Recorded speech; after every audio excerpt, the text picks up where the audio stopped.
وہ سب کچھ اللہ ہی کی دی ہوئی ہے، اور جب اللہ نے دیا ہے اور اس کے بعد اللہ تعالیٰ اس میں سے خرچ کرنے کو کہتا ہے تو یہ تو پھر اللہ یعنی دیا بھی اللہ ہی ہے اور اللہ کا حکم ہے، تو ہم کو اس میں چونچا کرنے کی ضرورت ہی نہیں ہے، خوشی خوشی ہم کو اس پر خرچ کرنا چاہیے۔ لیکن ہم میں سے کتنے لوگ ہیں جو اللہ کا دیا ہوا مال ہے لیکن اس میں جب اللہ تعالیٰ کہتا ہے کہ خرچ کرو، لوگ بخل کرتے ہیں، جبکہ اس کے برعکس میں جہاں پر خرچ کرنا کی ضرورت نہیں ہے، جو انصاف لوگ دکھاوے کے طور پر اپنے شادی بیاہ میں اور دوسرے رسومات میں انسان جو خرچ کرتا ہے، اسراف جو کرتا ہے، وہاں پر تو خرچ کرنے سے منع کیا گیا ہے، لیکن چونکہ وہاں پر جو سو نفس کو خوشی ہوتی ہے، لوگوں کو دکھاوا کرنا میں انسان کو خوشی ہوتی ہے، تو انسان وہ جگہوں پر خرچ کرتا ہے جہاں پر خرچ کرنے کی ضرورت نہیں ہے، بلکہ وہاں پر خرچ کریں تو ہو سکتا اللہ کی گرفت بھی ہو، لیکن جہاں پر خرچ کرنے پر اجر ہے وہاں پر انسان بخل کرتا ہے۔ تو انسانوں کو چاہیے کہ جہاں پر اللہ نے حکم دیا ہے وہاں پر خوشی کے ساتھ خرچ کریں، اور کیونکہ یہ دیا ہوا بھی اللہ ہی کا ہے، اور جس جگہ پر خرچ کرنے پر گرفت ہو سکتی ہے، جو فضول خرچی ہے، جو اسراف ہے، اس سے بچیں، کیونکہ اللہ تعالیٰ نے کہا کہ جو اسراف کرتے ہیں وہ اخوان الشیاطین ہیں، اور اللہ تعالیٰ اسراف کرنے والوں کو ہرگز پسند نہیں کرتا۔ وما لکم، اور کیا ہو گیا تمہیں، لا تؤمنون، تم ایمان نہیں لے آتے باللہ ورسولہ، اللہ اور اس کے رسول پر، وما لکم، اور کیا ہو گیا تمہیں، لا تؤمنون باللہ، تم نہیں ایمان لے آتے اللہ پر، والرسول یدعوکم، اور رسول تمہیں بلاتے ہیں، لتؤمنوا، کہ تم ایمان لے آؤ، بربکم، اپنے رب کے طرف، اپنے رب پر، وقد اخذ میثاقکم، اور تحقیق اس نے لے چکا تم سے پختہ عہد، ان کنتم مومنین، اگر تم صحیح معنی میں مومن ہو، ایمان والے ہو۔ یعنی کیا ہو گیا تمہیں کہ تم اللہ پر ایمان نہیں لے آتے، جبکہ رسول تمہیں بلاتے ہیں کہ تم اپنے رب کے طرف ایمان لے آؤ، اور تحقیق اس نے تم سے پختہ عہد لے چکا ہے، اگر تم جانتے ہو، اگر تم سچے اور پکے مومن ہو تو یعنی اللہ پر ایمان لے آؤ۔ مطلب کیا ہے کہ کیا وجہ ہے کہ تم ایمان لانے میں سستی کاہلی کرتے ہو، یا ویسے ایمان نہیں لے آتے اللہ پر جیسے لانے کا حق ہے، اور یہ کہ رسول تمہیں بلاتے بھی ہیں کہ آپ اپنے رب کے طرف ایمان لے آؤ۔ مطلب کیا ہے کہ نبی صلی اللہ علیہ وسلم تو لوگوں کو اس زمانے میں، آپ صلی اللہ علیہ وسلم صحابہ کے درمیان میں موجود تھے، اس زمانے میں لوگوں کو دعوت دیتے تھے، ان کو بلاتے تھے کہ ایمان لے آؤ، اور آج آپ صلی اللہ علیہ وسلم جو سو موجود نہیں ہیں، لیکن آپ کی تعلیمات، آپ کے فرمودات جو ہے حدیث کے کتابوں میں موجود ہے، اور قرآن میں جو اللہ تعالیٰ نے فرمایا وہ سب کچھ ہمارے پاس موجود ہے۔ تو یہ پتہ چلا کہ جب اللہ تعالیٰ قرآن میں ایمان کی طرف بلاتا ہے، اور نبی صلی اللہ علیہ وسلم نے حدیثوں میں جو لوگوں کو بلایا ہے، اس کے باوجود بھی لوگوں کو کیا وجہ ہے کہ وہ ایمان لانے میں پیچھے رہتے ہیں، جبکہ اس نے تم سے پختہ عہد لیا۔ اس کے دو معنی ہیں، اگر اس کو اللہ کے طرف منسوب کیا جائے کہ اللہ نے تم سے پختہ عہد لیا ہے، تو اس سے وہ عہد مراد ہے جو خاص طور پہ اللہ تعالیٰ نے جب آدم علیہ السلام کو پیدا کیا، اس کے بعد ان کے پشت سے، ان کی ریڑھ کی ہڈی سے، ان کی اولاد جو قیامت تک جو ہونے والی اولاد ہے، ان تمام کی روحوں کو نکالا، اور ان تمام کو اپنے سامنے کھڑا کر کے ان سے پوچھا تھا، الست بربکم، کیا بتاؤ کہ میں تمہارا رب نہیں ہوں؟ تو سب کے سب نے گواہ دیا، بلا شہدنا، یعنی کیوں نہیں ہم گواہی دیتے ہیں اللہ تو ہی ہمارا رب ہے۔ اس کو عالم الست کہا جاتا ہے، یعنی جب عالم ارواح میں جب اللہ تعالیٰ نے تمام انسانوں کی روحوں کو جمع کیا اور ان تمام سے پوچھا تھا کہ بتاؤ کیا میں تمہارا رب نہیں ہوں، تو سب کے سب نے، ایمان والے بھی، مشرک، کفار، سارے کے ساروں کے روحوں نے اللہ کے سامنے اقرار کیا تھا کہ اللہ ہم جانتے ہیں، مانتے ہیں کہ تو ہی ہمارا رب ہے۔ تو یہ ایک پہلا عہد ہے جو اللہ تعالیٰ نے لیا تھا۔ اس کے علاوہ پھر نبی صلی اللہ علیہ وسلم کی طرف اس کو منسوخ کیا جائے تو نبی صلی اللہ علیہ وسلم جب جو سو صحابہ اکرام جب ایمان لے آتے تو آپ صلی اللہ علیہ وسلم جب ان سے بیعت لیتے تو ان سے اس بات پر بھی بیعت لیتے کہ چاہے حالت کچھ بھی ہو، اچھے حالت ہو، برے حالت ہو، تم میری اطاعت و فرما برداری کرو گے اور میری کہا مانو گے اور نافرمانی نہیں کرو گے۔ تو اس طریقے کا جو عہد نبی صلی اللہ علیہ وسلم لیا کرتے تھے وہ بھی مراد ہے، اور یہ جو اللہ تعالیٰ نے عالم الست میں سب سے لیا ہے۔ اس کے بعد کہا جا رہا ہے کہ اگر تم ایمان والے ہو تو تم کو اس بات پر ماننا چاہیے۔ هو الذی، وہی ہے جس نے ینزل علی عبدہ، جس نے نازل کیا اپنے بندے پر آیات بینات، واضح آیتیں، لیخرجکم، تاکہ وہ نکالے تمہیں من الظلمات، اندھیروں سے، الی النور، نور کے طرف یعنی روشنی کی طرف، وان اللہ، اور بے شک اللہ، بکم، تم پر، لرؤوف الرحیم، شفقت کرنے والا، نہایت مہربان ہے۔ وہی اللہ، وہی ہے جس نے نازل کیا ہے اپنے بندے پر واضح آیتیں، تاکہ تمہیں نکالے اندھیروں سے روشنی کی طرف، اور یہ کہ اللہ تعالیٰ تم پر جو سو بہت زیادہ شفقت کرنے والا، نہایت مہربان ہے۔ یعنی اللہ ہی ہے جس نے اپنے بندے پر یعنی نبی صلی اللہ علیہ وسلم پر واضح آیتوں کو نازل کیا ہے، یعنی قرآن کی جو آیتیں ہیں واضح بالکل صاف اور کھلی آیتیں ہیں، اس کو نازل کیا۔ مقصد کیا ہے؟ تاکہ لوگوں کو اندھیروں سے نکال کے روشنی کی طرف لے جایا جائے۔ اندھیروں سے مراد کیا ہے؟ کفر اور ضلالت اور گمراہی، جو اندھیرا ہے اس سے نکال کر نور کے طرف یعنی ہدایت کے طرف، ایمان کے طرف لے جایا جائے۔ تو اللہ تعالیٰ نے جو قرآن کی آیتیں نبی صلی اللہ علیہ وسلم پر نازل کی، تو نبی صلی اللہ علیہ وسلم اس کو صحابہ اکرام کے سامنے پڑھ کر سناتے تھے، جس کے ذریعے سے جو پہلے ایام جاہلیت میں جو گمراہی تھی، جو شرک اور کفر بھرا ہوا تھا لوگوں کے دلوں میں، اس اندھیروں کو دور کر کے ایمان کا نور ان کے اندر داخل کیا جائے۔ اور آج بھی قرآن و حدیث کے ذریعے سے وہ تمام گمراہیوں کے ذریعے کو نکال کر نور کی طرف لے جانے کے لیے ہدایتیں موجود ہے۔ اور یہ کہ اللہ تعالیٰ تو اپنے بندوں پر رحم کرنے والا اور شفقت کرنے والا ہے۔ وما لکم، اور کیا ہو گیا تمہیں، اللہ تو تنفقو، کہ تم خرچ نہیں کرتے، فی سبیل اللہ، اللہ فی سبیل اللہ، اللہ کے راستے میں، وللہ، اور اللہ ہی کے لیے ہے، میراث السماوات والارض، میراث یعنی وراثت، اللہ آسمان و زمین کی، لا یستوی منکم، برابر نہیں ہے تم میں سے، من انفقا، جو خرچ کیا، من قبل، اس سے پہلے، الفتح، فتح آنے سے پہلے، قاتل، اور جس نے قتال کیا، اولئک، یہی لوگ ہیں، اعظم درجات،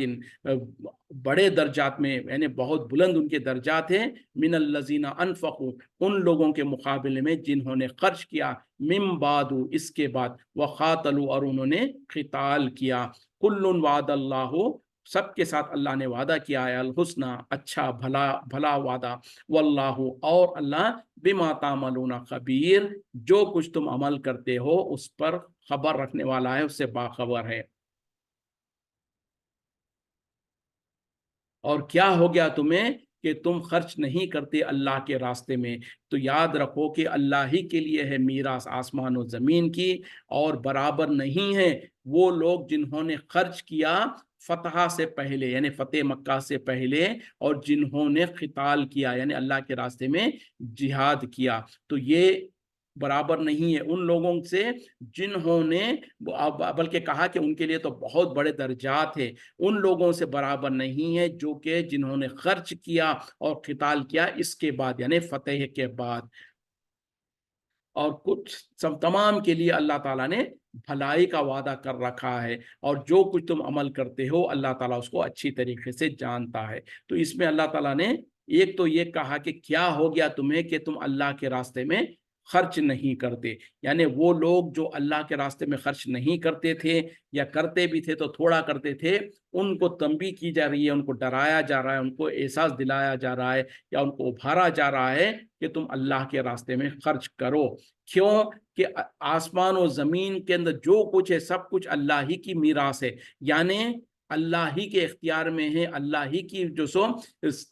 ملکیت ہے جو کچھ آسمان و زمین میں ہے۔ تو مطلب کیا ہے کہ اگر جو اللہ نے تم کو مال و دولت دے رکھا ہے اس میں سے اگر تم خرچ کرتے ہو تو یہ مت سمجھو کہ جو سو ہمارے مال میں خرچ کمی ہو جائے گی، کیوں کہ اللہ کے پاس تو آسمان و زمین کے خزانے ہیں، تم اللہ کے راستے میں خرچ کرو گے تو اللہ تعالیٰ تمہیں اور دے گا، اور اگر تم بخل کرو گے تو اللہ تعالیٰ ایسے بخیلوں کو پسند نہیں کرتا۔ تو جب پتہ چلا کہ اللہ تعالیٰ سب سے پہلے جو کچھ ہم کو ملا ہے وہ سب کچھ اللہ ہی کا دیا ہوا ہے، اور یہ کہ اللہ ہی کے پاس آسمان و زمین کے خزانے ہیں۔ تو جب اللہ کے راستے میں ہم خرچ کریں گے تو ہمارے مال میں کمی نہیں ہوگی، بلکہ اس میں برکت ہوگی، اور اللہ تعالیٰ اس میں اور اضافہ دے گا، کیونکہ تمام آسمان و زمین کے خزانے اللہ ہی کے پاس ہے۔ اور پھر یہ کہا جا رہا ہے، اس کے بعد کہا جا رہا ہے کہ وہ لوگ جو فتح سے پہلے، یعنی فتح مکہ سے پہلے جو لوگ اللہ کے راستے میں خرچ کرے اور جو اللہ کے راستے میں جہاد کیے، ان لوگوں کی تعریف کی جا رہی ہے، اور کہا جا رہا ہے کہ ان کے لیے بہت بڑے درجات ہے، ان کے لیے بلند درجات ہے،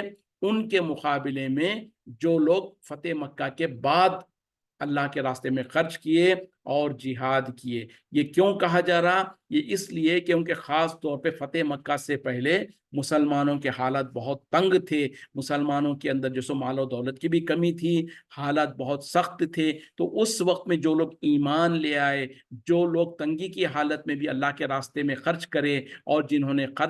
جہاد کیا، تو ظاہر بات ہے کہ ان کے حالات اور ان کے اس وقت میں خرچ کرنے کے ان کو بہت بڑا اجر اللہ تعالیٰ نے لکھ رکھا ہے۔ ان کے مقابلے میں جو اس کے بعد یعنی فتح مکہ کے بعد جو حالات تھے، اس وقت میں مسلمانوں کے حالات کافی سدھر گئے تھے، مسلمانوں کے پاس مال و دولت بھی زیادہ آ گیا تھا، اور مسلمان تعداد میں بھی زیادہ ہو گئے تھے۔ تو ظاہر بات ہے اس کے بعد جو لوگ ایمان لائے یا اس کے بعد جو لوگ خرچ کرے ہیں، ان کے درجات میں اور ان کے درجات میں بہت زمین آسمان کا فرق ہے۔ اللہ تعالیٰ اسی کو ظاہر کرنا چاہتے ہیں کہ جو سختی کے حالت میں، جو تنگی کے حالت میں جنہوں نے اللہ کے راستے میں خرچ کیا اور قتال کیا، یقیناً ان کے درجات بہت بلند ہے، اور ان کے مقابلے میں جو اس کے بعد آئے، حالانکہ ان سب کے لیے اللہ تعالیٰ نے بہتر وعدہ کر رکھا ہے۔ مطلب کیا ہے کہ سب کو اجر تو ہے، لیکن جو لوگ پہلے سختی کے حالت میں جنہوں نے خرچ کیا، ان کے درجات میں یقیناً فرق ہے۔ تو آج بھی ہم دیکھتے ہیں، مثال کے طور پر اگر کوئی مالدار آدمی ہے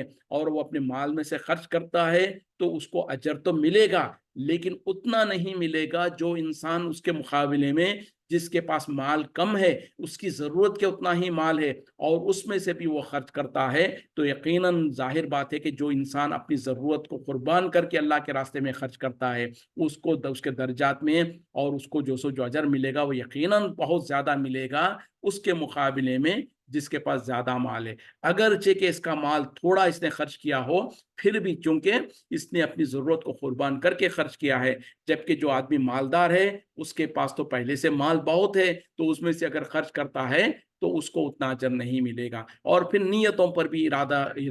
انسان کی جو نیت ہوتی ہے اس کے مطابق بھی اللہ تعالیٰ لوگوں میں اجر میں فرق رکھتا ہے۔